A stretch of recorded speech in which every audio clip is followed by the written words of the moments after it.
Hi, welcome back to Higher Business Management. Today we are going to be looking at specifically types of organisations. So the types of businesses we'll be looking at is within the private sector, the public sector and third sector. In the private sector you've got sole trader, partnerships, private limited companies and public limited companies. In the public sector we've got central government, local government and public corporation. And in the third sector, we've got charities, social enterprises and voluntary organisations. So we're going to pretend that Bill had been working for a large building and construction company for 20 years. One morning he woke up and decided to start his own construction business, which he called Bill's Builds. Bill has started as a sole trader. What I would like you to do for your first task is to list the advantages and disadvantages of this type of business in your jotter. You will do this by watching the video that's on the slide here. It won't take you very long, just probably 20 seconds or so.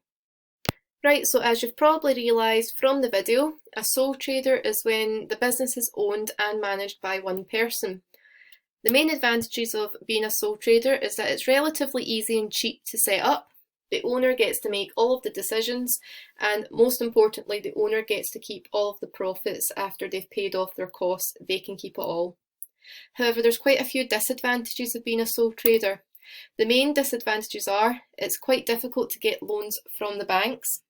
You have this thing called unlimited liability, and what that really means is that the sole trader is considered the same entity as the business. So that means if the business were to go under, the bank could come after the sole trader to pay off its debt, so they could make him sell his car, his house, that sort of thing in order to pay back the debt. They've got long working hours with few holidays. They are got the sole responsibility of running the business. They could of course hire people, but all the decisions fall on their head, and there'll be problems if the owner ever falls ill, even if it's for a short period of time. 3 months later in our story, Bill's Builds is booming. Bill has been ran off his feet with the work. The phone is never off the hook with new customers and emails that are pouring in. So Bill's wife Jean is an accountant. Bill thinks Jean should partner up with him in the business to cover the office work, so they rename the business Building Up. Building Up is a partnership. So what I would like you to do is to go back onto that video and list the advantages and disadvantages of a partnership in your jotter or notebook.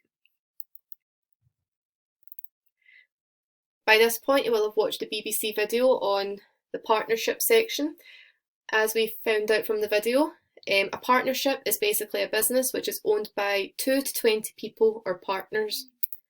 The main advantages of a partnership is that the workload can be shared. So in our story with Bill and Jean, Bill was taking charge of all the construction type things, whereas Jean was in the office looking at the accountancy and finance. Partners can specialise in different areas, and more capital can be invested in the business. The disadvantages, however, is they've still got this unlimited liability, so if the business goes under, they'll just go for both Bill and Jean's personal assets. Arguments may occur between the partners.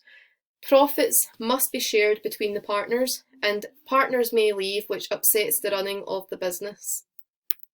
So 2 months later in our little story, Building Up is still doing pretty well, so they decide to expand. Jean suggests they bring in 2 new partners. Why might they bring in more partners? They may want more partners in for their particular expertise. They may want to bring more partners in because they'll bring in more ideas. And probably they want to bring in more partners because it means that they can invest more capital into the business. Jean's pal Sue is an interior designer. Jean thinks it would be a great idea to expand into the interior design market. Whereas Bill's pal Tom is an architect. Bill thinks it would be a great idea to expand into the custom housing market. 1 year later, financially the business was fine, however there were big trouble in the boardroom. Workload was getting heavier and more complicated, and the partners were constantly disagreeing about business decisions. One day Sue had had enough. She felt overworked and undervalued for her creative input. and after a fight with Jean, she left. Disturbed with the internal conflict of the business, Tom pulls out of the partnership. So what problems might this cause for building up? Shortly after, Sue was still raging about the fight, so she decided to set up her own company to compete with building up. Her husband was a joiner by trade, and her son had just finished his apprenticeship as a painter and decorator. How very convenient. So they decided to set up a private limited company. What is the difference, however, between a private limited company and a public limited company? So if you were in that 5 previously, you would have looked at private limited companies, but would have left out public limited because you didn't need to know until higher. So looking at the two, private limited company can be shortened down to LTD, whereas a public limited company can be shortened down to PLC. A private limited company is a company whose shares are owned privately, so you cannot ask the general public to invest in your business. It has to be family and friends invited in to invest in the shares. Shares are not available to the public on the stock market there. Whereas a public limited company is a company whose shares are available for purchase by the public on the stock market. Private limited companies has a minimum of 1 shareholder, whereas a public limited company has to have a minimum of 2 shareholders with minimum share values of £50,000. All of the companies, however, are owned by shareholders. They're controlled by a board of directors.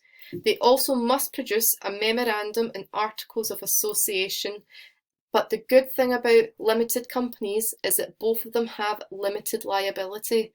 And what that means is that the owners of the business and the business itself are 2 separate entities. So if one of these businesses were to go under, the only thing the owners will lose is the shares that they put into the business.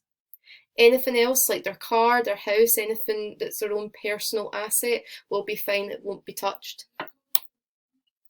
So the main advantages of a private limited company, an LTD, is that the control of the company is not lost to outsiders. So these are people that are presumably friends and family, so you'll be sort of more likely to be on the same page.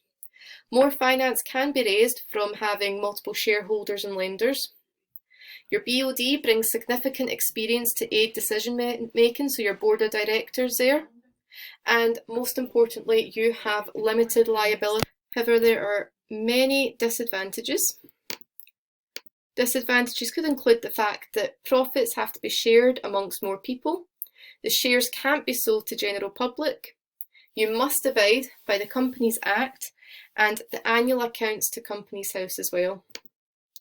Your public limited company advantages would be that a huge amount of finance can be raised by selling shares because you can, of course, sell it to the general public. Private limited companies very often dominate the market and they're easy to borrow money due to their large size, so people tend to trust them a bit more. And of course, they have limited liability. The disadvantages, however, is that the setup costs can be very high. There's no control over who buys the shares.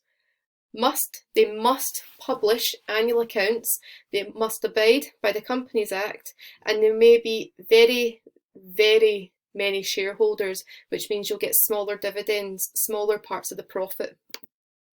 So these are just some examples of public limited companies. You've got the Royal Bank of Scotland, Marks and Spencers, Vodafone and Tesco's. What you're now going to do for me for task 2 is that you've got 2 different questions to answer. They're both out of 3 marks, which means you'll need 3 separate points for each. The first question is, explain 3 reasons why an organisation would become a private limited company. And the second question is, compare a private limited company to a sole trader in terms of ownership, control and finance. When you're doing explain questions, the best way to look at it is that you're telling me how something benefits or hinders the business. So in this particular case, it says explain 3 reasons why an organisation would become a private limited company. So for the first one, I've said private limited companies have limited liability. This is an advantage because, so I've highlighted because that's sort of that linking phrase. It says, I'm going to tell you why this is a benefit. It reduces the risk of personal loss for the shareholders.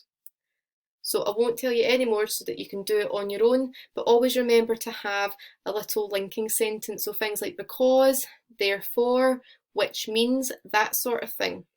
And that's what makes it an explain. And when looking at a compare question, you have to make sure you're using sort of key linking words like whereas. So of course, when you're doing a compare, it doesn't have to always be the differences between the two things. It could also be what's similar. So in this particular case, it says compare a private limited company to a sole trader in terms of ownership, control, and finance. So for the first one, I've said private limited companies are owned by shareholders, whereas, so that's the important bit in the middle, sole traders are owned by the sole trader themselves. Now, because this is out of 3 marks, you would have to do another 2 comparisons. So this here would only get you the 1 mark. So it's not like you get a mark for saying it was owned by shareholders and another mark for saying it's owned by the sole trader themselves. Yeah, that would just be worth the 1 mark. So you need to make 2 other different comparisons. It's the end of day 1, so you've got 2 tasks to complete for day 1, and can you please upload them to the assignment tab? Thank you very much.